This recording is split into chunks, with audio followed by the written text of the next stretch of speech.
Namaste. So I'm going to read Book 1, Chapter 10 on Siva's granting boons. Om Vakratunda Mahakaya Kuti Surya Samapra Niraviganam Kuma Sarvakaya Susha Om Ekadantai Vidma Vakratunda Hiti Tanudanti Prachodaya Om Gam Ganapati Om Gam Ganapati Om Gam Ganapati Om Guru Brahma Guru Vishnu Guru Deva Maheshwara Guru Sakshat Param Brahma Tasmai Shri Guru Namaha Om Ya Devi Sarvabhuti Shukridyara Vinna Samshta Namaste Namaste Om Namo Namo Jagat Mata Vidya Pradani Mata Saraswati Om Namo Namo Amara Kalyani Mata Saraswati Namaste Hari Om Om Em Saraswati Em Saraswati Om Em Saraswati. That's it.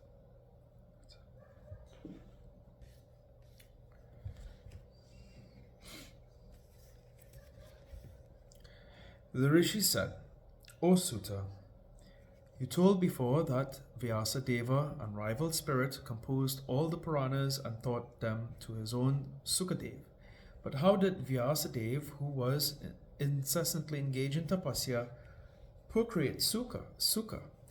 Describe to us in detail what you heard direct from Krishna Dvaipanayana Vyasa. Sutta said, O Rishis, hear how Sukadev, the best of the Munis and the foremost of the yogis, was born of Vyasadeva, the Satyavati's son. On the very beautiful summit of Mount Meru, Vyasa, the son of Satyavati, firmly determined to practice very severe austerities for the attainment of a son.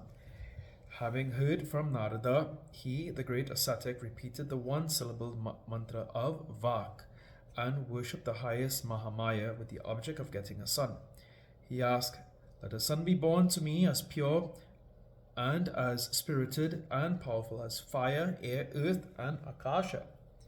He thought over in his mind that the man possessed of Shakti is worshipped in the world, and the man devoid of Shakti is censured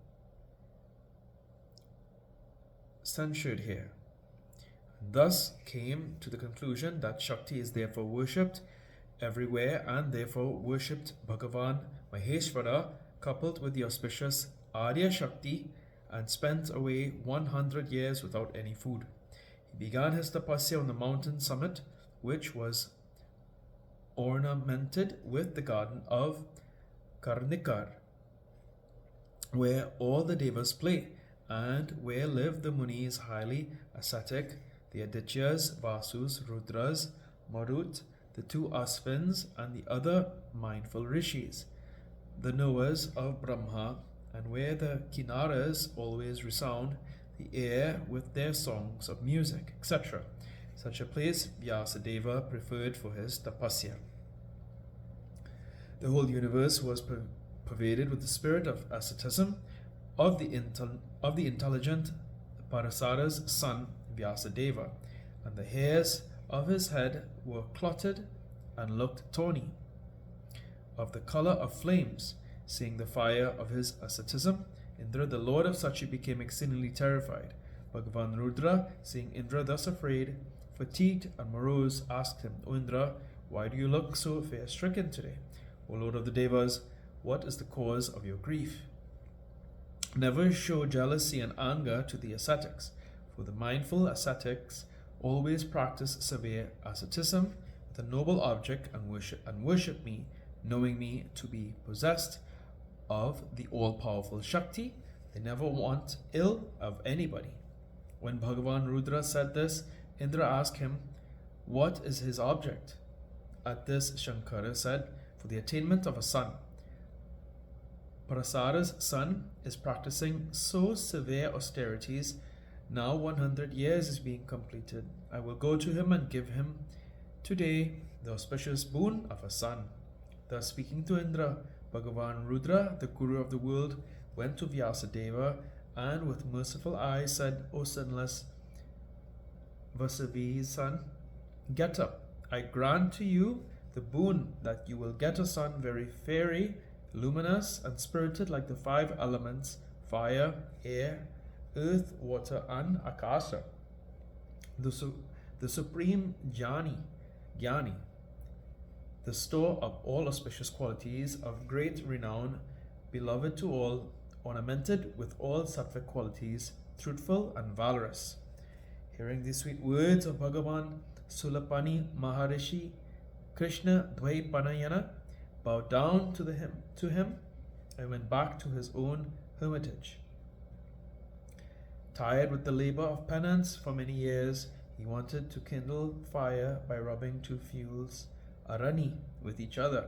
While doing this, the high-souled man suddenly began to think strongly in his mind about procreating a son. He thought, will it be that my son will be born as this fire is produced by the friction of the two churning sticks? I have not got the wife, which the Pandits designate a Putrarani, the youthful wife endowed with beauty, born of a noble family, the chaste one I have not got with me. But the wife, thou chaste and fit to beget a son, is undoubtedly a chain to both the legs, so how can I get such a one for my wife? This is known to all that a chaste wife, though clever in doing all household duties, beautiful and giving happiness to one's desires, is yet always a sort of bondage. But more than this, that the ever Bhagavan Maheshwara is always under the bondage of woman. How then, knowing and hearing all these, I can accept this difficult householder's life? When he was thinking thus, the extraordinarily beautiful Apsara Gritachi fell to his side close to him in the celestial air. Though Vyasadeva was a brahmachari, holding in control the secret power of generation of a very high order, yet seeing suddenly the agile Apsara, a celestial nymph, coming close to him and asking at him, and looking askance at him, he became soon smitten with the arrows of Cupid, and feeling himself distressed, began to think, what shall I do in this critical moment? Unbearable, amorous feelings now have come over me. Now if I take the celestial nymph, knowing that Dharma is everywhere, looking, and woman has come to take away my precious fire of spirit acquired by my tapasya, then I will be laughed at by the high-souled ascetic munis, who will think that I have lost my senses altogether. Alas, why I, who have practiced for 100 years the most terrible asceticism, have become so powerless by the mere sight of this Apsara. The Pandits declare the household life as the source of getting son, one's heart's desire and the source of all happiness, so much so that it leads all the virtuous souls to the pleasures of heaven and ordains moksha, liberation, to those who are jnanins,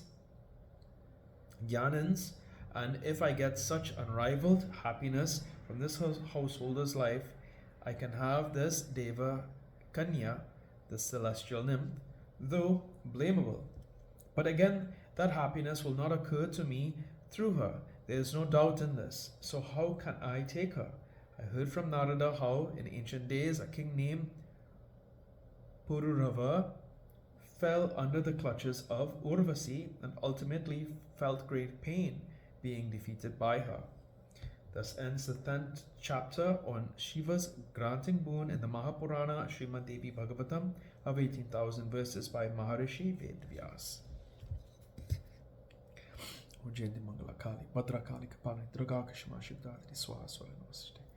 On Tuya Mata Chabitatu, Tuya Bandusha Chasakatu, Tuya Vidya Devinam Tumiwa, Tuya Sarvam